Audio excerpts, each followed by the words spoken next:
The Synchromystic presents Synchromystique, 10 U.S. presidents who were secret society initiates.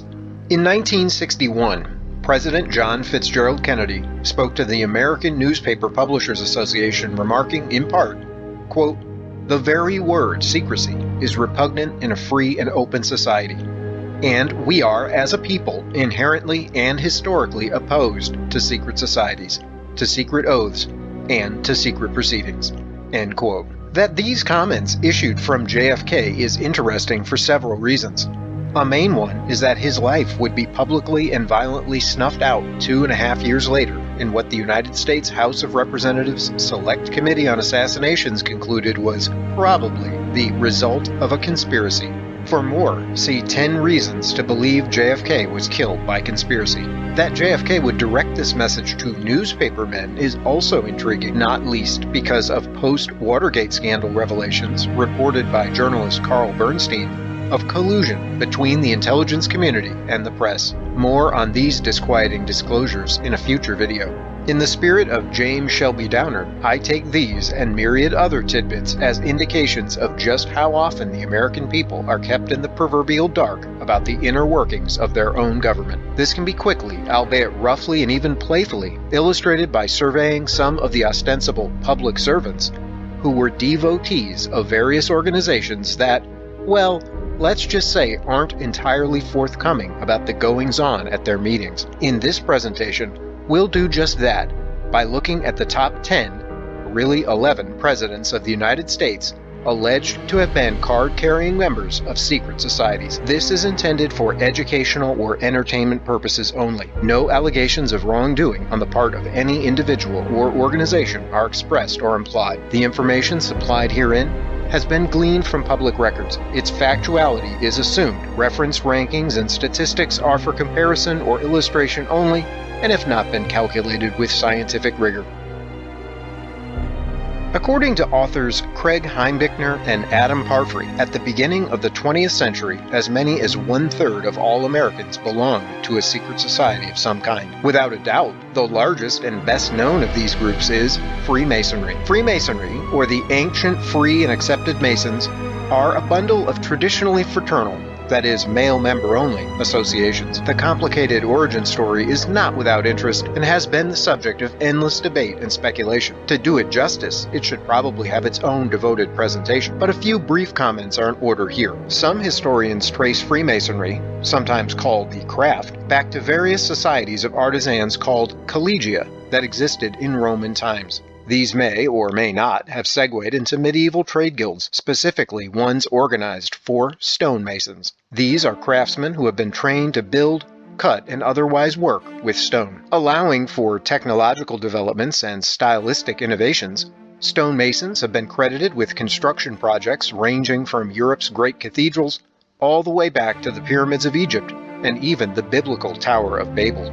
At some point, approximately during the 17th century, groups of workaday masons began to fellowship with select men who did not have anything to do with stone professionally. These first non-operative inductees were likely nobility or other wealthy patrons, and their admission into the order launched so-called speculative Freemasonry. This is a fitting name since much has been conjectured about possible links between Freemasonry and streams of bona fide esotericism such as alchemy, Kabbalah, and Rosicrucianism, and many colorful connections are asserted, with varying degrees of credibility, with all manner of predecessors from Gnostic heretical groups like Catharism and Manichaeanism, military religious orders such as the Knights of Malta and the Knights Templar, and other things besides. The official emergence of institutional Freemasonry, as it's known today, dates to the founding of what was then called the Grand Lodge of London, but is today, after various growth and mergers, the United Grand Lodge of England. Masonic assemblies are termed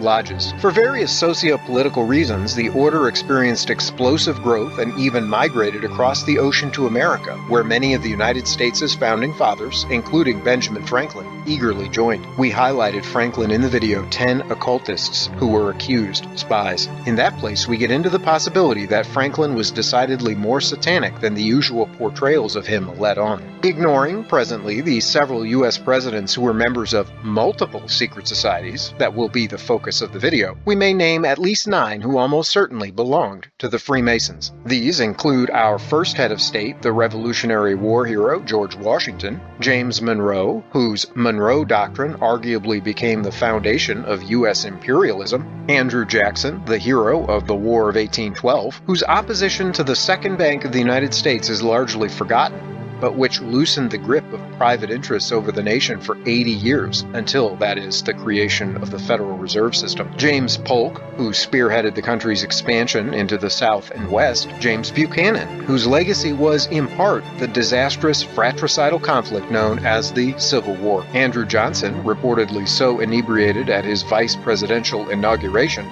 he was nearly unable to recite his oath of office, who became president after the assassination of Abraham Lincoln. James Garfield, one of 4 commanders-in-chief to have been assassinated, and the only White House occupant to have created a unique proof of the Pythagorean theorem. For more information on the esoteric importance of Pythagoras, see our dedicated video. Lyndon Baines Johnson, Kennedy's successor, allegedly implicated in the assassination by former Central Intelligence Agency asset E. Howard Hunt, whose Great Society program ushered in the Civil Rights Act and Medicare. And Gerald Ford, birth name Leslie Lynch King Jr., remembered mainly for his participation in the Warren Commission whitewash and for pardoning Richard Nixon, who, you'll recall, had been charged with abusing presidential power and obstructing justice to cover up the Watergate burglary. There are also a few others with possible Masonic affiliations. Depending on the prejudices of the source, these possibilities may be leveraged into affirmations, as with some anti-Masonic authors, or are vociferously denied, as is the standard line from Masonic apologists. Prominent here are Thomas Jefferson,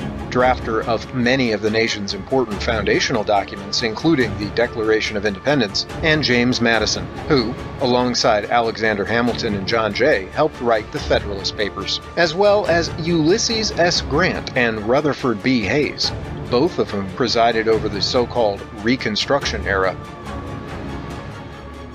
If we expand our list slightly, we might include William Jefferson Bill Clinton, born William Blythe III, to bring our count to 14. You see, Slick Willie is touted as perhaps the most famous past member of the Order of DeMolay, now DeMolay International. This group, which is basically Freemasonry for boys, was founded in 1919 and named after Jacques DeMolay, a 14th century Knight Templar whose tenure as head or Grand Master of that military order coincided with its dissolution at the hands of King Philip IV of France and Pope Clement V. High-ranking Templars were accused of assorted crimes, such as desecrating Christian icons and sodomy, and many, including DeMolay himself, were burned at the stake. The junior masonry, named in DeMolay's honor, claims to instill values such as fierce loyalty, even in the face of death. It seems to have helped our 42nd president, perhaps priming him for his instruction under Georgetown University professor Carroll Quigley, who taught him the history of the shadowy Round Table Group, a consortium of think tanks that were ostensibly the brainchild of 19th century British colonialist and diamond magnate Cecil Rhodes. So far, we've limited ourselves to men who supposedly confined their fraternal horizons to Freemasonry, and were already knee-deep in crypto-political intrigue. But there are 11 others who apparently took oaths and secret handshakes with more enthusiasm. These fellows were connoisseurs of confidential information, and the societies that purport to guard it. I've loosely arranged the names as a top 10 list, where the entrants are ranked in order according to the number of societies they belong to. Admittedly, though, the list is a bit awkward. Firstly, there are only 5 numerical positions represented. This is because there are so many ties, that is, occasions where a president has the same number of fraternal affiliations as one or more of his confreres. Secondly, I'm not pretending to have plumbed the depths of each president's membership profile. To put it another way, I may have neglected a few connections. I wasn't especially concerned with thoroughness because, thirdly, the list is intended to be on the lighthearted side and doesn't give any consideration to the possible crypto-political weight of any of the organizations included. Finally, for expedience, I have only counted 10 or so secret societies. While the inclusions are, I think, justifiable and representative of the field of options, they're not exhaustive. In other words, the entire list is open to question, so don't take it too seriously. All that said, coming in at number 8, or numbers 8, 9, 10, and 11, we have a 4-way tie among William Howard Taft, John Fitzgerald Kennedy, Richard Milhous Nixon, and George W. Bush. who each belonged to at least 2 publicly identifiable secret societies. Infamous for his Watergate shenanigans, which we got into in the video 10 Occultist Spies, Nixon is routinely found on lists of the most hated or worst U.S. presidents. One story has it that Nixon, who was supposedly self-conscious of his humble origins, was launched into power by the secretive Committee of 100, not to be confused with the contemporary Association of Chinese-American Businessmen. The earlier incarnation was allegedly a consortium of rich California Republicans looking to unseat a popular New Deal Democrat named Jerry Voorhees. As he rose to prominence, Nixon made his way onto the ticket with Dwight Eisenhower. However, revelations that Texas oil men had established a slush fund for him worth about $18,000 threatened to stop his career in its tracks. He went on air, as it were, and delivered his now famous Checkers speech. Among other things, Nixon admitted receiving a cute puppy as a political gift, but stated that, due to his family's newfound affection for it, he resolved to keep it, regardless of the consequences. The comments saved him and ultimately paved the way to the presidency over a decade later. An interesting side note is that old Tricky Dick himself just happened to be in Dallas, Texas on November 22, 1963. Officially, he was there in his capacity as legal counsel for the Pepsi Corporation. Unofficially, well, there's a video presentation that gets into the topic, if you're interested. Speaking of JFK, his inclusion on this list may seem odd given our opening quotation. Then again, politicians have a generally poor reputation for consistency. As the 15th to 16th century Italian Renaissance philosopher Niccolò Machiavelli argued, political rhetoric is power-oriented in the sense that the orator's mission was to mold his listeners' responses and work on their wills. It has long been rumored that JFK was, let's say, given a boost on election day from certain fixers in the Chicago mob. Word on the street once was that JFK's dad, Joseph Kennedy, made a deal with mafioso Sam Giancana to help Jack into the White House. Apparently, someone either forgot to tell JFK, or he and his family decided to double-cross La Cosa Nostra. For when JFK leveled up, his brother Bobby Kennedy continued his long-standing crusade against the outfit. Usually poo-pooed by academic types, this theory has been advanced to explain the spate of high-profile assassinations that seemed to disproportionately affect the Kennedys in the 1960s. Perhaps, however, one may be tempted to give JFK a pass, for besides his membership in a group, to be discussed in a few minutes, that by most accounts was simply a drinking club,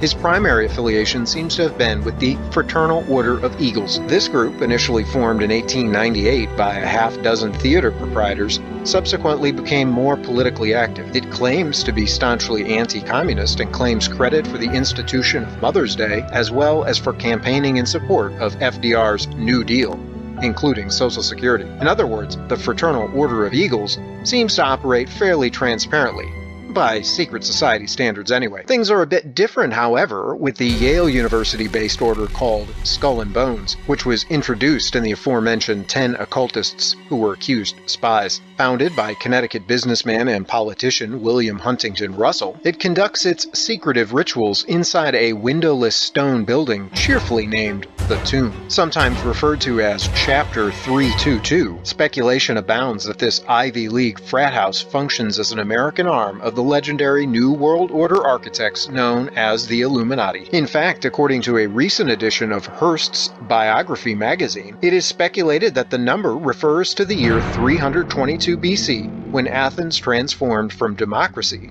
to plutocracy, following the death of the Greek orator Demosthenes. Be that as it may, it is exceedingly interesting that Skull and Bones, with all its bizarre and reportedly sexualized initiations, just happened to spring up in the aftermath of the William Morgan affair that precipitated organized anti-Masonry in the United States. The sordid scene unfolded in the town of Batavia, New York in 1826. One William Morgan, either a disgruntled ex-Mason or a lodge crasher, depending on the account you read, was arrested on a flimsy pretext. He was subsequently kidnapped by a posse of Freemasons who apparently gained access to him by posting his bail. Like that of Teamster boss James Riddle Jimmy Hoffa, Morgan's fate is often said to be unknown.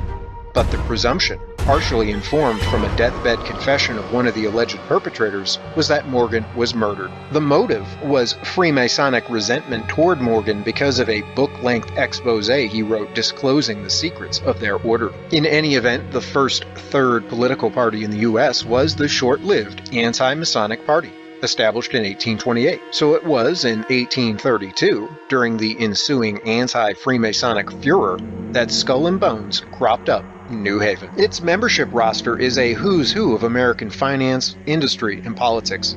So-called Bonesmen have included Central Intelligence Agency counter-intel chieftain James Jesus Angleton, Time Life publisher Henry Luce, and Stephen Allen Schwartzman, the founder of the private equity powerhouse Blackstone. Numerous other names could be added to the list, but for our purposes we draw attention back to two. Number one, there's William Howard Taft, the only U.S. president to also have been a Chief Justice of the Supreme Court. William Taft's father, Alphonso Taft, helped get Skull and Bones going. Number two, we have George W. Bush. W was the son of George Herbert Walker Bush, who we will get to shortly. Both Bushes followed in the footsteps of Bush I's father, Prescott, who in 1917 or 1918 allegedly used his time as a Yale Bonesman to dig up the skull of the famous Apache Indian Geronimo and whisk it back to New Haven as an ornament.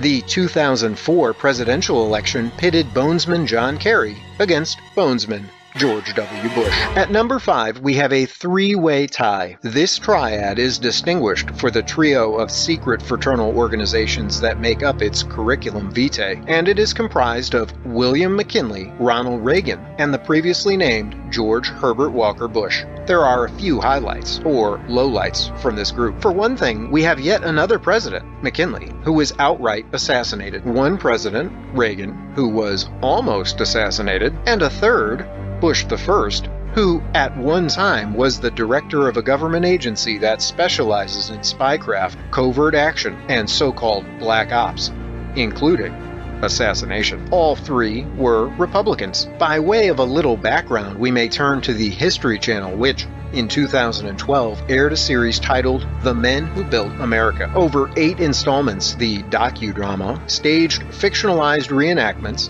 purportedly based on real events, of portions of the lives of some of America's robber barons. The individuals spotlighted were 19th century shipping and railroad tycoon Cornelius Vanderbilt, 19th to 20th century oilman John D. Rockefeller, industrialist Andrew Carnegie, financier and Rothschild banking asset J.P. Morgan, and pioneering automotive manufacturer Henry Ford. Episode number 7, titled Taking the White House, centers on the attempt by Vanderbilt, Rockefeller, Carnegie, and Morgan to unite in a bid to buy the White House by striking a lucrative deal with Ohio Governor William McKinley. According to the History Channel, this bid consisted at least partially of a donation worth $30 million in today's money to McKinley, courtesy of the above-named money trust.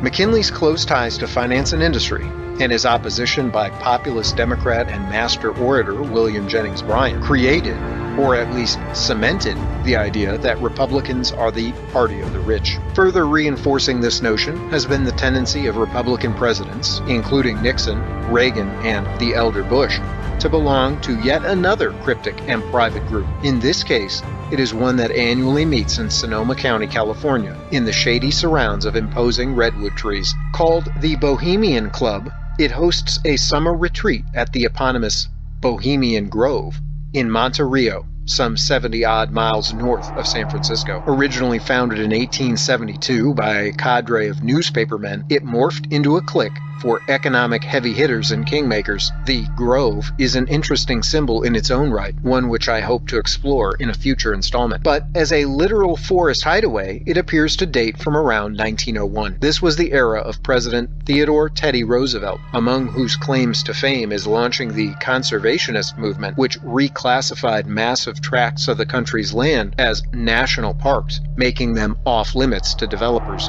Unless, that is, you're among the privileged class. Then you can go ahead and build your magnificent woodland haven in the middle of the John Muir Woods and have the grounds cared for by the National Park Service. As Mel Brooks's character repeatedly exclaims in The History of the World Part 1, It's good to be the king. By some accounts, until Donald Trump took office, every Republican president since Herbert Hoover had belonged to the club. A centerpiece of the summer hijinks spectacle performed at the Grove every year is a psychodrama titled The Cremation of Care. It features the supposedly mock sacrificial immolation of a figure designated Dull Care below a humongous wooden owl, whose character at one time was voiced by a recording of longtime Columbia Broadcasting System anchorman Walter Cronkite. For more on this conscience-banishing ritual, see 10 occultists who were accused spies. In third place, we have a two-way tie of those who belong to no fewer than 4 secret societies. Here, we'll recall Rough Rider Teddy Roosevelt, whose corporate monopoly busting is reputed to have struck a blow for the little guy, but which resulted in John D. Rockefeller's net worth skyrocketing to levels it hadn't hit previously. I won't hazard any guesses about whether this outcome was foreseen or unforeseen, intended or not intended. It is routinely asserted that Roosevelt took a turn to the left. Indeed, he eventually opposed his former protege, bonesman William Howard Taft, in the 1912 election. When the trust buster failed to obtain the Republican nomination in the contest that wound up in the favor of Democratic Woodrow Wilson, he created his own third party. Officially named the Progressive Party, it was popularly nicknamed the Bull Moose Party, after a bombastic comment from Roosevelt, who defiantly claimed that he remained strong as a bull moose after being thrown over for Taft at the Republican convention. The over-the-top phrase was typical for Roosevelt, but it's noteworthy that he was a member of the Loyal Order of Moose. The secret society, now known as Moose International, follows the overarching pattern for initiations, advancement, and meetings long established by Freemasonry. Like numerous other groups, however, it appears to have been primarily catered to men who wished periodically to blow off steam and get loaded. In this vein, it is usually depicted as a rival to another similar drinking club called the Order of Elks. In the mold of social organizations with quirky beginnings, the Elks is said to have begun life in 1868 as a get-together of a minstrel troupe that called itself the Jolly Corks. Once upon a time, justifiably or not, the group had a reputation for carousing. It was thought that their meetings were occasions or even pretexts for drunkenness, indecency, and even orgies. This description harkens to tales of the 18th century Hellfire Club, one incarnation of which boasted Benjamin Franklin as a member. We got into this in a little more detail in 10 occultists who were accused spies, and we mentioned it in passing in 10 sex magic cults. After the passage of some time and a dash of remedial PR,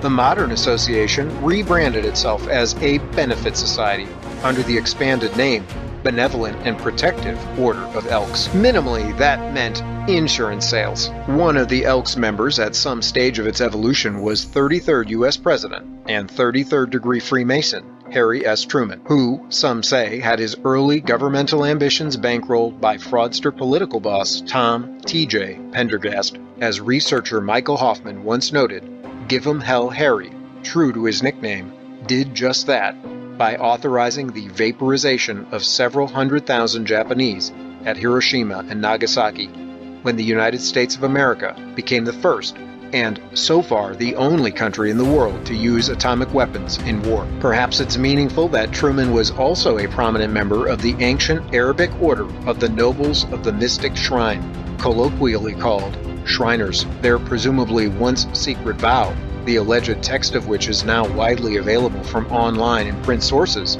reads like a blood oath invoking, quote, Allah, the god of Arab, Muslim, and Muhammad. In any case, their characteristic headgear, a tasseled conical red hat called a fez, is often adorned with Islam-esque symbols like the curved sword, called a scimitar, and crescent moons. Some anti-Masons, Protestant fundamentalists, and others of a generally paranoid bent sometimes fret about the deep color of the hat. Occasionally, it is suggested that it is blood red, in commemoration of some past, but difficult to precisely identify, Muslim-instigated slaughter of Christians. Nowadays, the name Shriner is perhaps more frequently conjoined with the word hospital than with anything else. Though, to be fair, this talk sometimes invites moolah clowns, and they can be horrifying enough. Who said secret societies were only for Republicans? Just ask Kennedy or Truman.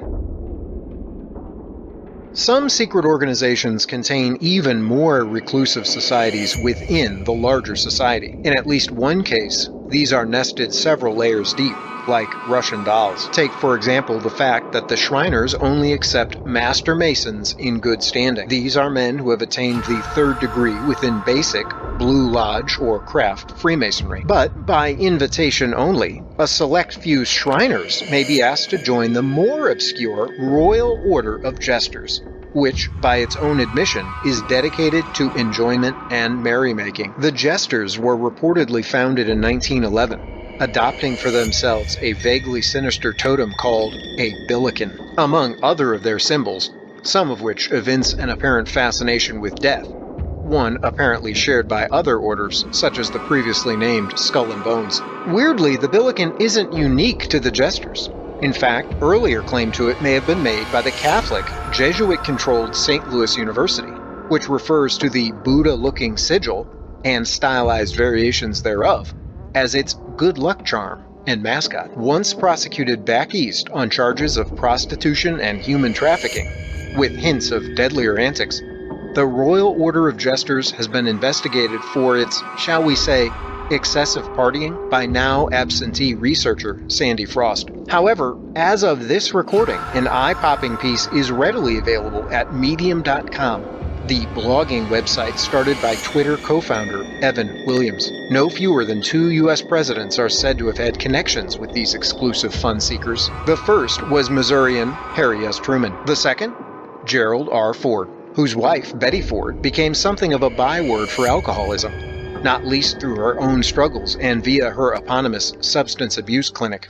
Now we're really up there, as it were, on our list.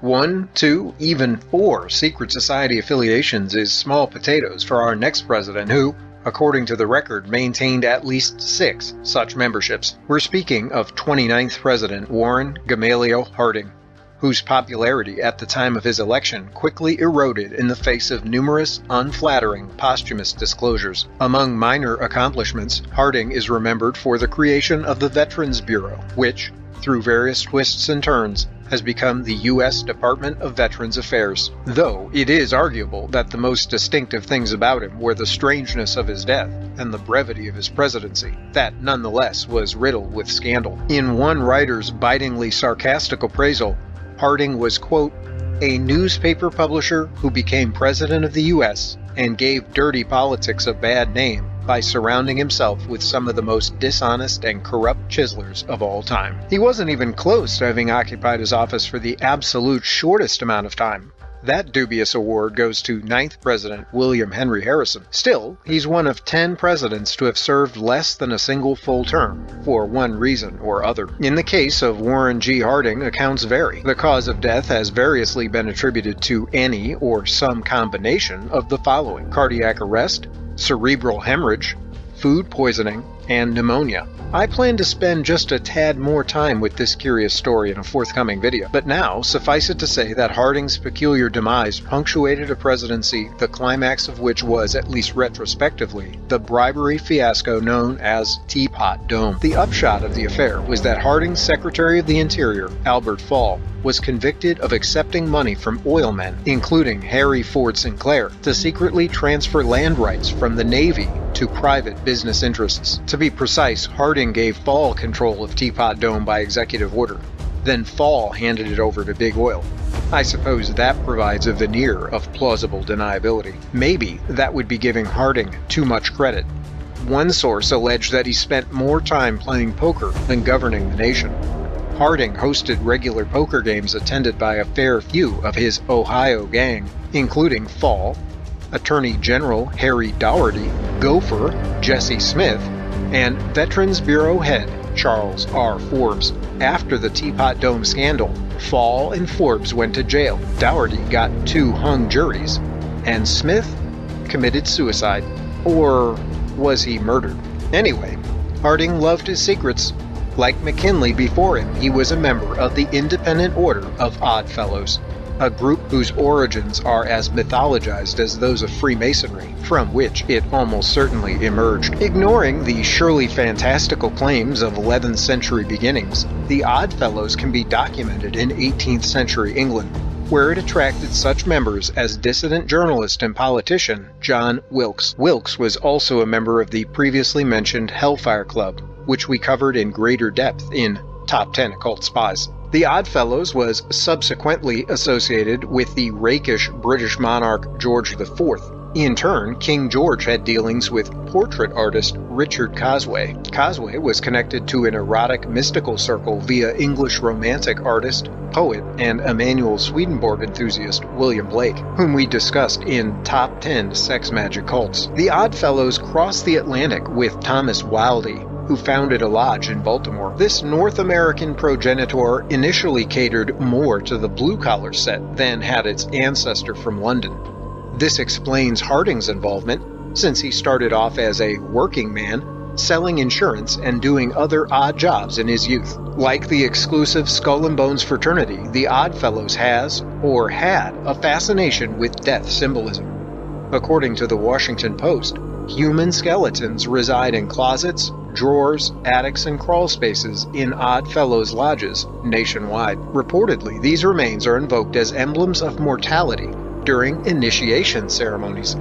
According to one member, the skeletons are hidden and only make their appearances when a prospective candidate actually goes through the secret admission ritual. The Oddfellows appear to have derived these practices from the Freemasons, at least those of the higher degree Scottish Rite. In Masonic ritual materials, one can find innumerable references to coffins, death's head skulls, skeletons, and other ritual paraphernalia.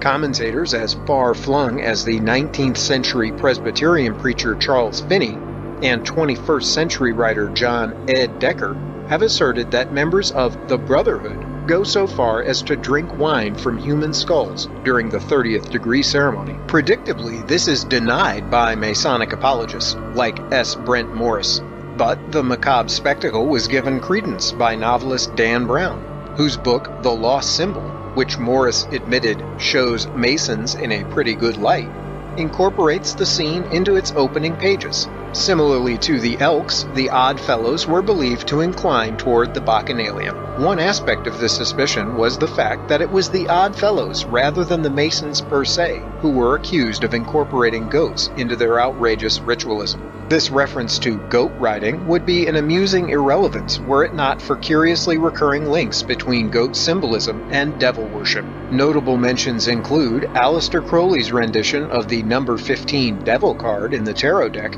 as well as Eliphas Levi's drawing of Baphomet. We can't neglect the related so-called Goat of Mendes or Baphomet sigil, originally published, if not drawn, by occultist Stanislaw de Goethe. Possibly there's also an obscure reference in Masonry to a God of all things that later morphed into a grand architect of the universe. Those initials are awfully goat-like. But even Warren G. Harding, with his half-dozen affiliations, can't hold a candle to Theodore Roosevelt's fifth cousin, Franklin Delano Roosevelt. By my admittedly rough and unscientific count, F.D.R. was a veritable aficionado of secret societies, having been actively involved in no fewer than 7 of them over his lifetime. A Democrat. In fact, the ultimate Democrat in the minds of many of his admirers, F.D.R. was famously elected for a whopping 4 presidential terms. Of course, he only served 3 of them since he died a few months into 1945. Officially, he is said to have died from an intracerebral hemorrhage, but he also suffered from polio as well as diseases of his arteries and heart, and recent medical revisionists have suggested that, perhaps due to his long-time tobacco smoking, he may have died of cancer. We may have an additional possibility to float in a follow-up presentation. Stay tuned. In any case, and justifiably or not, F.D.R. is credited with helping to bring the United States out of the Great Depression. His so-called New Deal policies enlarged the federal government in the name of economic recovery and future stability. He instituted the Federal Deposit Insurance Corporation, or FDIC, ostensibly to safeguard bank accounts, though, according to financial advisor and writer Frederick Mark Rick Edelman, writing in his The Truth About Money, nowadays the FDIC only has $1.25 for every $100 on deposit. F.D.R. created the Social Security Administration as a sort of social insurance program, including various old age benefits. Not all of these achievements were universally acclaimed. Some have proved more lastingly controversial than others. For example, F.D.R. is remembered for confiscating most privately held gold under the guise of rebooting the economy. Meanwhile, some wealthy gold bugs, especially one presumes those within F.D.R.'s blue blood circle, were at least partially exempted from complying with Executive Order 6102. You see, some holdings were treated as collectors or numismatic pieces, rather than as circulating coin. The Great Depression itself was a suspiciously selective catastrophe. Nobel Prize-winning economist Milton Friedman was among the more prominent people to call attention to the role of the Federal Reserve in crashing the American economy, despite the uncomfortable fact that the Fed's whole reason for existing was ostensibly to prevent such miseries. All this led to the charge, from many on the right side of the political spectrum, that Franklin Roosevelt was either an out-and-out communist or at least a sympathizer. In fact, it seems that some American industrialists and moneymen became so fed up that they attempted to orchestrate a coup d'etat to remove Roosevelt from power. In the basic narrative, which I hope to expound on in a follow-up presentation, a highly decorated Marine Corps officer, General Smedley Darlington Butler, was approached to lead the American Legion to facilitate this regime change. The upshot of the whole thing was that I was supposed to lead an organization of 500,000 men, which would be able to take over the functions of government. That F.D.R. came through the event unscathed testifies to the diligence of his attendant angel. The entire story, sometimes referred to as the business plot or the Capitol Hill coup, is a fascinating chapter of American history. It seems to be part of the complicated crypto-political backdrop for the so-called January 6th insurrection, the symbolism surrounding which we sketched in a dedicated video. Although we intend to tug on some conspiratorial threads in this tangled yarn in future installments, for now we return to the fact that F.D.R. maintained numerous secret society connections. One of these was with the Knights of Pythias, which organization Roosevelt is said to have joined during his long presidential tenure. The Knights of Pythias, instituted during the fratricidal waste that is euphemistically termed the Civil War, was apparently chartered, whatever that comes down to, by the federal government, either Abraham Lincoln himself or, more likely, Congress. Its ritualism is supposedly based on the so-called Pythagorean ideal of friendship, as exemplified in the myth of Damon and Pythias. This is just a single example of the abiding fascination with Pythagoras one discovers in esotericism. For examples, and for the reasons, see first Top 10 Occultists of All Time, as well as the dedicated Pythagoras. The Knights were founded in 1864 by a U.S. Treasury Department clerk named Justice Henry Rathbone. Rathbone was also a member of the so-called Improved Order of Red Men, which F.D.R. some years later would also join. The society adopted some of the symbols and vocabulary of Amerindians in a manner similar to the embrace of the trappings of Islam by the Masonic Shriners, or, for that matter, like the Knights of Pythias' own Knights of Khorasan. The word Khorasan is interesting. It supposedly signifies the east, or sunrise. One author has it that Khorasan signifies, in the old Persian language, province or region of the sun. It crops up in the romantic lore of St. Louis's Veiled Prophet Parade, and more recently we're told there's an offshoot or upper echelon of the dangerous Al-Qaeda organization, an ISIS-like operation supposedly calling itself